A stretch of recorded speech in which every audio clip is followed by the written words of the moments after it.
في آب 2013 أصدر مصرف لبنان المركزي التعميم رقم 331 المتعلق بالشركات الناشئة أو StartUps، معلناً بذلك ضخ مبلغ 400 مليون دولار أمريكي في السوق المحلي لدعم وتشجيع الاستثمار في القطاع الرقمي اللبناني وتوفير بيئة حاضنة لهذا القطاع والحد من هجرة الشباب.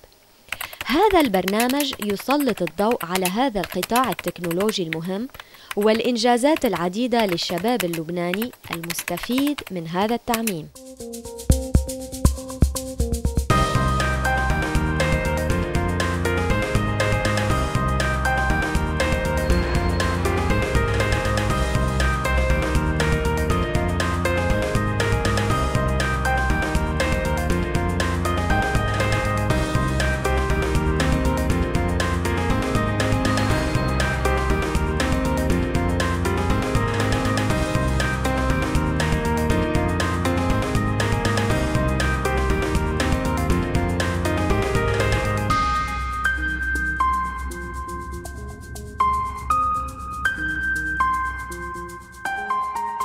مرحبا واهلا وسهلا فيكم بحلقه جديده من ستارت اب 331.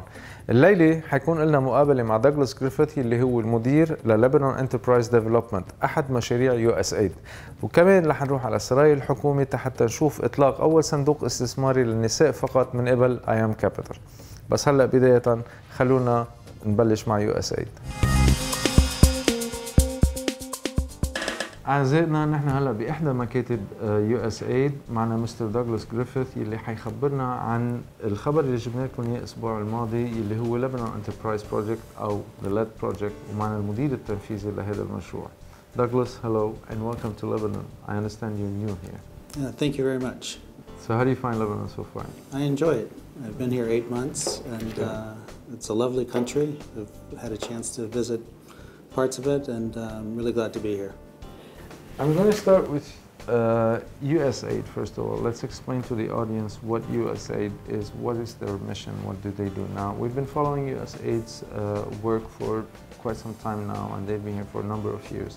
And we have an idea of what they do, and they help people mostly on the agricultural side and special projects side, mainly in the Bekaa Valley and the north and south and so on. But I want to hear it from you, like what is the true mission, and with LED, how are you shifting or are you enlarging the paradigm or changing a paradigm, or how is LED fitting into the USAID mission? Yeah, thank you. So USAID, the U.S. Agency for International Development, is the main institution of the U.S. government that administers development assistance around the world, and they have been operating here in Lebanon for quite some time. The LED project, the Lebanon Enterprise Development Project, comes after a number of activities. Some of the more recent ones have been focused on agriculture, but on the LED activity, we really have an opportunity to expand our assistance beyond agriculture. We can continue to support agriculture, we can continue to support agro-processing, agri-food, but we have the possibility to support companies, businesses in a variety of sectors, services. So I think it opens up the space in which USAID will be operating. So now LED, Lebanon Enterprise Development. Whose idea was it? Well, I think it was USAID's idea. Okay. USAID from time to time, every few years, designs and tenders out new projects, and this is one of the latest projects here in Lebanon, funded by USAID. So it wasn't like a cooperation with the government or anything else?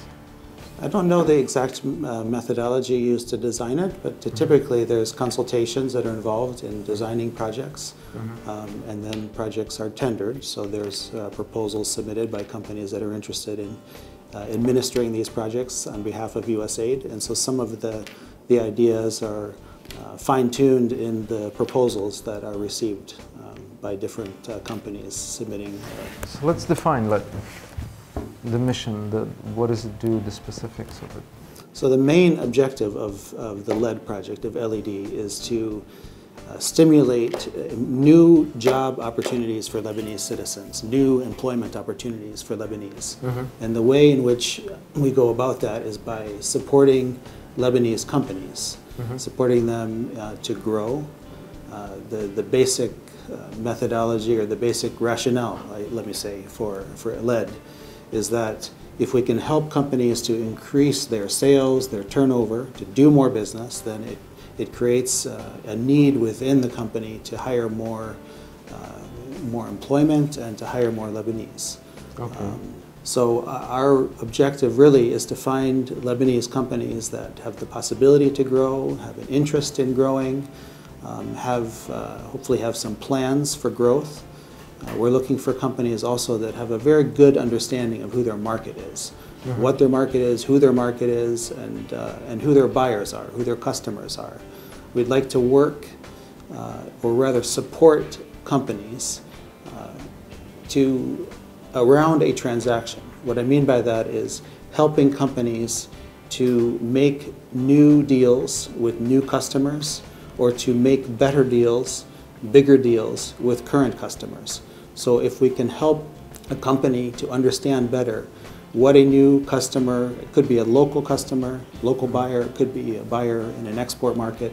If we can help companies to understand more clearly what is required by buyers, by customers, and then to make changes within their company or make changes to the product or the service, the price, then we believe that we can help the company to sell more and create that need for additional employment. Is there a particular field that you consider to be a favorite, or a certain set of sectors, market sectors that you feel that, let's say, fintech, health tech, or is it tech, or is it also just purely agriculture? Is there a particular market field that you prefer to go into, or LED wants to focus on?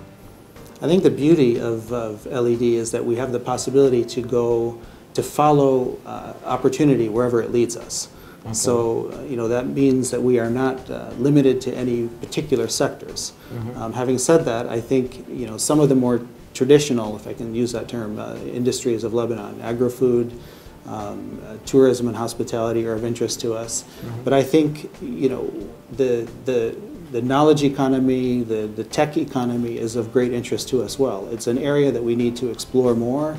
I need to have my team invest more time, more effort in that space, because I think there's a great opportunity for growth. We need to spend time there. But I think, as I said, the beauty of this project is that we really can follow opportunity wherever it leads. If that leads us into service sectors or pharmaceuticals, manufacturing, industrial sectors, we can move in so that let's space. take a fictive scenario. Let's say I am a fintech, or I'm someone who wants to start a project which evolves around fintech. And I come to you and I say, okay, I registered the company, I got part funding, I don't have any more cash flow to continue to develop my product. How can I, and you have a set of consultants that's what the project is about, is to provide those consultants to help me. How are they helping me? Are they your consultants? I understand your cooperation with Veritech. How does it work here? If you can just shed some light on this part. Yeah, so we have two main partners in Lebanon. We have Veritech, which was providing us coverage in Beirut, Mount Lebanon, Bekaa in the south, and in North Lebanon we have the Business Incubation Association of Tripoli, BIAT. These two organizations provide basically our sales force. They provide us with business advisors. We will have 2 business advisors in the north, and we will have 6 business advisors provided by Veritech covering the rest of the country, so 8 in total. Most of the contact, the initial contact that businesses will have with LED will be through the business advisors. The business advisors are there to help to identify companies, to respond to companies' inquiries or expressions of interest, and to sit down with the company and understand what they do, where their needs are, what their growth potential is. In the case of the fintech example, it would be to understand that company well, to understand what challenge the company is facing in terms of being able to grow, to go to the next step, and then to try and diagnose with the company what assistance could be provided to help the company, whether it's accessing finance or you know, in other examples, it could be improving their product or identifying new customers, improving a product line. These types of discussions will be had by the business advisors and supported by us here in this office. We work very closely with the business advisors. We oftentimes will travel with them and meet the companies and assist in trying to understand and diagnose the... You mentioned earlier that you help them grow their sales, so, and it might involve export. Like, suppose I'm a finance company or a fintech company and I need to open up new markets, let's say Turkey or Cyprus. Mm-hmm. I don't want to go any further than that, but do you provide assistance in this field, like to grow the market? Do you have contacts in the Turkish market or in the Cypriot market? When you say expand the sales and export, how does it work? No, we could assist in that area. If a company can demonstrate to us that they have a very strong potential in a particular market, mm-hmm. I think we can look to work sort of one-on-one to help that company access an export market or sell more. My preference would be, when we're talking about export markets, to find a group of Lebanese companies, a group of similar companies that have a similar interest in a market where we can take them together and develop a program for that market. I don't have in hand, in my pocket, experts or rather market connections in Turkey or Cyprus, but I think with not too much effort, we could identify individuals in those countries or any other country that was of interest, people that had the right connections within the market. If we're talking about agro-food, it could be people that have connections in that industry. Mm-hmm. And develop a program where that consultant is assisting the Lebanese companies either individually or preferably in a group to identify the right contacts, to meet the right people, to advise on the consumer preferences or business preferences, the pricing strategy, marketing, all aspects that would lead to successful exports. I have a question that you might find a little bit strange. Since 2 years, I've been always advocating for something that I call facilitator, which means that you have the incubator and you have the accelerator. I was advocating for something called facilitator. What this facilitator does is that they take up a startup who's reached a stage where he's looking at a block, he can't progress. And so they take him and they help him develop his markets. Now, I'm not talking about USAID, I'm talking about a facility, an entity, in exchange for a small, let's say, 5% fee or something, okay? Are you that facilitator now? Because you're not providing training, you're not providing funding, so you're not a VC, you're not providing incubation in your offices, you're helping them develop their business. Are you that facilitator? I don't know if the term is right. I think 2 years ago I came up with it. I think you could call us a facilitator, mm-hmm. Except for the fact that we won't take a 5% fee. Okay.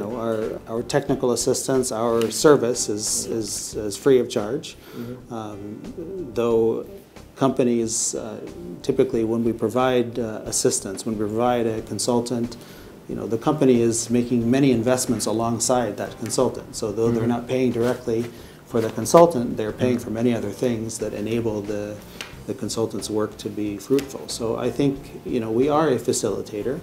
Our role is to support companies, to make easier the work of companies, and I think in that sense, yes, the project is working in a facilitative manner. Okay. You've been here less than a year. Yes. I asked you earlier, how do you find Lebanon? And what I mean by that question is that as a newcomer to the country, how do you, if you can give us, like, from your perspective, an assessment, how do you see it? What are the potentials? I know you see potential, otherwise you would not have started this project. But how big is it and what are the challenges? As on a national level. I mean, I think, I am new to Lebanon, but I think, Lebanon is an amazing country. It's a beautiful country. People are creative. Everything is here in Lebanon for success. And I think maybe I'm more stuck on some of the traditional industries still, but Lebanese, the Lebanese food, the Mediterranean food, I think there's still a great potential for increased exports of this product. I think being able to promote and market Lebanon as a tourism destination in a more collaborative way, like not individual companies trying to do promotions, but the country really promoting this, the beauty of Lebanon and all of the things that you have to offer. I think, the hospitality here is very good. I think the experience that people have here can be wonderful. That's the rather traditional way that contributes to our GDP. But if we are looking at alternative resources, like as I said, tech startups and fintech, do you see the potential for it? Do you see that potential? Like, can we not get out, but can we find parallel resources to contribute to our GDP, which, it is in dire situation as for so long now. So do you see that potential?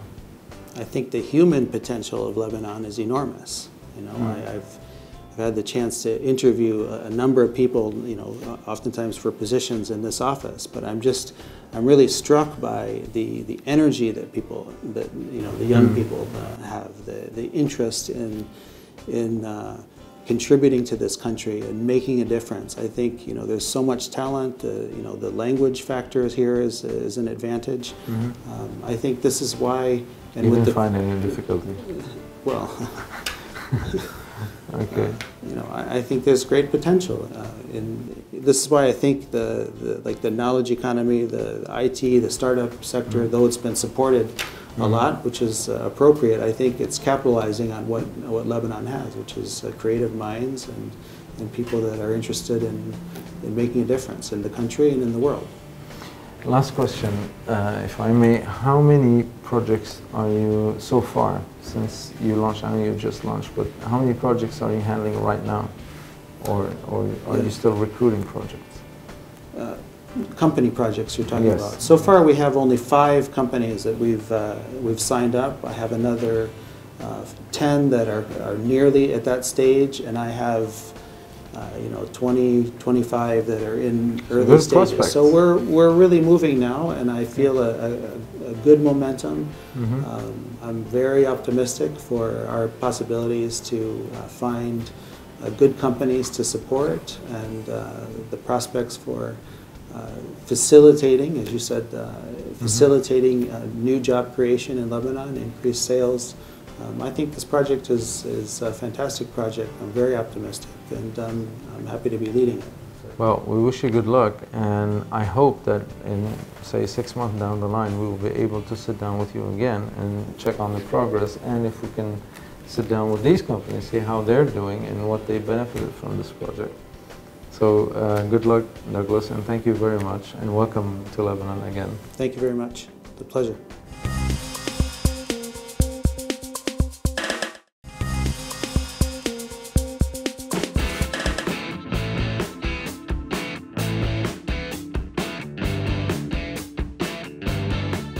قامت شركة IM Capital بتخريج الدفعة الثانية من المستثمرين أو Angel Investors 46 بالتحديد. هالمستثمرين هن أشخاص حابين يستثمروا بقطاع الستارت ابس بالمراحل الأولى أو Seed Investment، كما أنه قامت بإطلاق صندوق استثماري للنساء فقط. الإطلاق تم بالسرايا الحكوم بحضور الوزير جمال الجراح ممثلا الرئيس سعد الحريري، وكان حاضر أيضا السيد أدوارد وايت نائب رئيس البعثة الدبلوماسية بالسفارة الأمريكية، والسيد مارون الشماس رئيس مجلس إدارة بريتاك، وطبعا المدير التنفيذي لآيام كابيتال الدكتور نيكولا روحانا. Allow me first to express my gratitude for the Prime Minister for hosting us here in this symbolic place, which represents the sovereignty of Lebanon and represents at the same time the fact that we are, as Lebanese, all living under one flag and under one roof. No matter what community we are in, no matter what confession we are in, we are all very proud to be Lebanese. And this deserves a big applause. The economy today whether it's the McKinsey report a couple of days ago talked about how Lebanon can get out of the problems it has. And the problem that it has today are all centered around entrepreneurship and technology. If we are able to crack this, if we are able to go and do whatever we need to do in terms of entrepreneurship and technology, we'll be really ahead of all the countries in the Middle East. So we have the people, we have the resources, and today, what we're doing today, we're celebrating one of the actions that, thanks to USAID program and thanks to their generous contribution, we are celebrating the mix between international donors and local entrepreneurs, and this is all orchestrated, or this is thanks to I Am Capital. I Am Capital, which is a company that was created for that purpose, and it is under the Beritech Foundation. So USAID provides money to the foundation provides money to I Am Capital. And basically, what Dr. Rouhana and his team did, one of the tracks is to bring entrepreneurs, is to bring also investors, and teach those investors best practice, teach investors how to invest, and they invest from their own money, and at the same time, they get matched by I Am Capital. So basically, there is a leverage of all of this, so there is lots of money that comes into the play. It is my pleasure to join you today to honor graduates of this year's CEDAR's Masterclass for Business Angels and the Lebanese Women Angel Fund. This is a great opportunity to celebrate successes we achieved together under USAID's Middle East and North Africa Investment Initiative. To date, USAID has mobilized $25 million in capital by investing more than $7 million in 20 startups, creating more than 200 jobs, and helping many others involved in those businesses. It has also provided technical support to 560 entrepreneurs and critical skills to develop their young businesses. أنا الحقيقة بدي أكد أنه دولة الرئيس يراهن كثيراً على انخراطكم بهذا المجال، ويراهن كثيراً على قدراتكم، ونحن نراهن كثيراً على مساهمتكم اللي بدها تكون كبيرة وفعالة وأساسية في تنمية الاقتصاد اللبناني. I would like to thank USAID for their support and their efforts in developing our economy and our society, empowering women, giving some aid and support to them, and this is very crucial, very important to us. Thank you.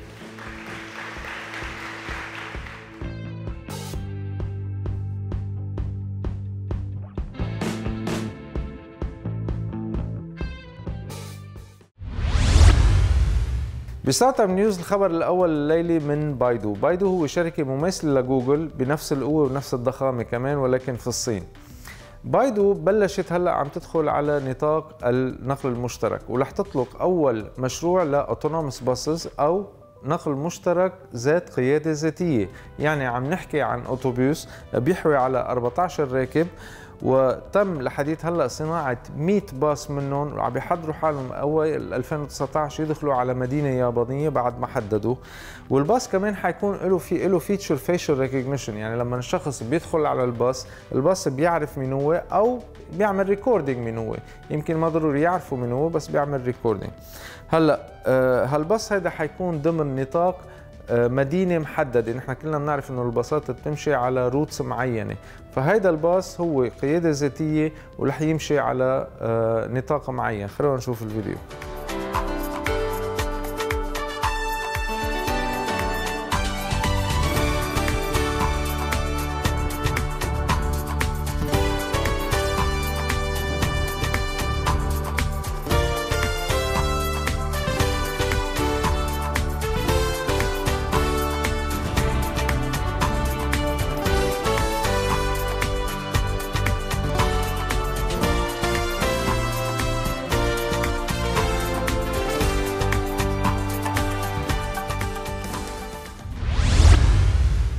كمان في سياق النقل المشترك ذات القيادة الذاتية رح نروح على سوبر ماركت كروجر اللي هو سوبر ماركت ضخم بأمريكا.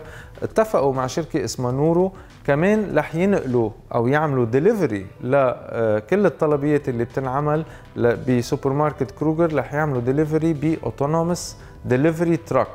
هلا هالأوتوبيس هلا مثل ما حتشوفوا بالفيديو، كل ما حدا يعمل اوردر اونلاين لاغراض او جروسريز بيتم ارسال الاغراض بهالدليفري تراك اللي كمان ما له سائق، بسوق لوحده وفي كومبارتمنتس. كمان بيبعتوا للزبون اللي عمل الطلبيه بيبعتوا له كود من 4 أرقام، لما يوصل التراك لعنده بيكبس الكود اللي انبعت له، بينفتح الكومبارتمنت المخصص له او للاغراض اللي هو طالبها. كمان في له كومبارتمنتس للمثلجات، يعني فيه براد كمان مثل ما حنشوف بالفيديو.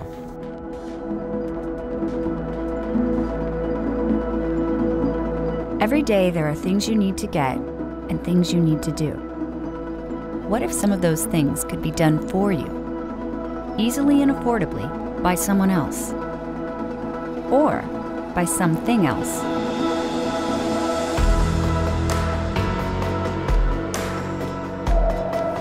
At Nuro, we've created a self-driving vehicle to do just that. A new class of vehicle specially designed to navigate neighborhoods.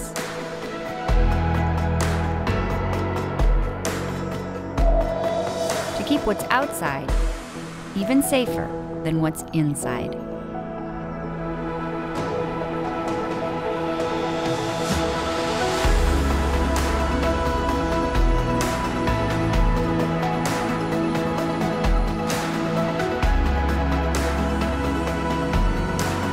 We're working hard to make every day a little easier, to bring you anything, anywhere, anytime,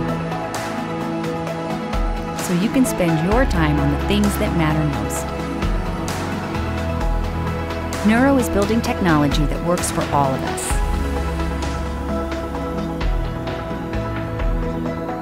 This is just our beginning.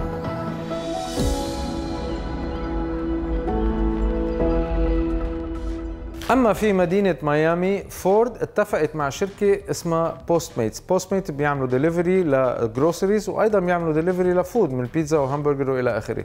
ولكن فورد ما صمموا فييكل أوتونومس أو سيارة قيادة ذاتية، لا، أخذوا سيارة عادية شالوا الدرايفر وحطوا محلها أوتونومس درايفنج سيستم. فخلونا نشوف فورد شو قدمت من حلول.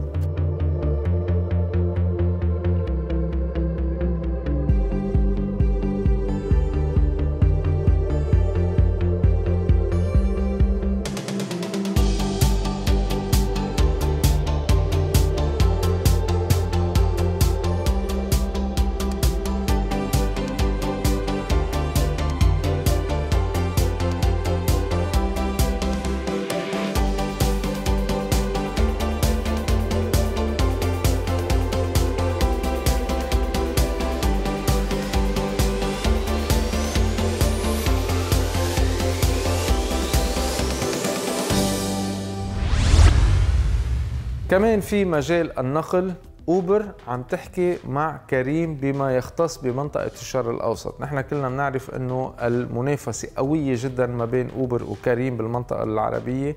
هلأ أوبر عم يحكوا مع كريم أما يشتروا كريم بالكامل أو يندمجوا سوا وتصير السيارات تشتغل كريم وأوبر، ولكن كله بيصير تحت مسمى أوبر.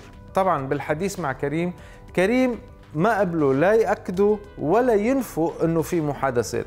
عادة بعالم الصحافة هذه بتعني انه هناك محادثات، فبنتمنى له التوفيق بس يكون لمصلحة المستهلك العربي. والخبر الأخير لليلة هو عن برودكت منه مؤكد، برودكت صرنا أكثر من 10 سنين عم نسمع عنه. أنا شخصياً صار لي أكثر من 10 سنين بسمع إنه مايكروسوفت رح ينزلوا فولدبل تابلت أو فولدبل لابتوب أو فولدبل تليفون. فتليفون ولكن بشكل انه بينفتح مثل ما انكم شايفين بالصوره. التحدي دائما كان انه كيف بنوصل بشكل انه يكون في عندنا سكرين كونتينيوس، يعني ما يكون في هنجز او يكون في وصلات بين الشقفتين من التليفون. هلا مايكروسوفت قدمت باتنت على تليفون بشكل انه بينطوى وبينفتح. هلا ما في شيء مؤكد امتى رح ينزل او هل رح ينزل. يمكن ايام الشركات بتقدم باتنت بس ما بتنزل البرودكت.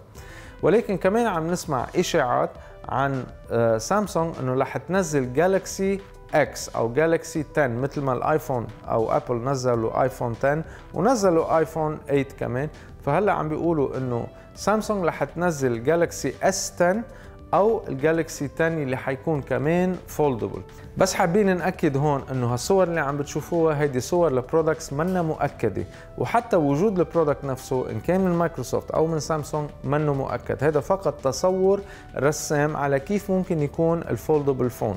بالربع الرابع من هذه السنة يعني بالخريف وطلوع ممكن سامسونج تعلن عن فولدبل فون. رح يعلنوا عن جالكسي سامسونج 10 او اس 10 او اس اكس، ما بعرف كيف رح يسموها، وبوقتها بنعرف ما اذا كان هالتليفون هذا فولدبل ولا لا. وهذا كان كل شيء لليلة، نلقاكم الاسبوع الجاي ان شاء الله بنفس الموعد. الى اللقاء.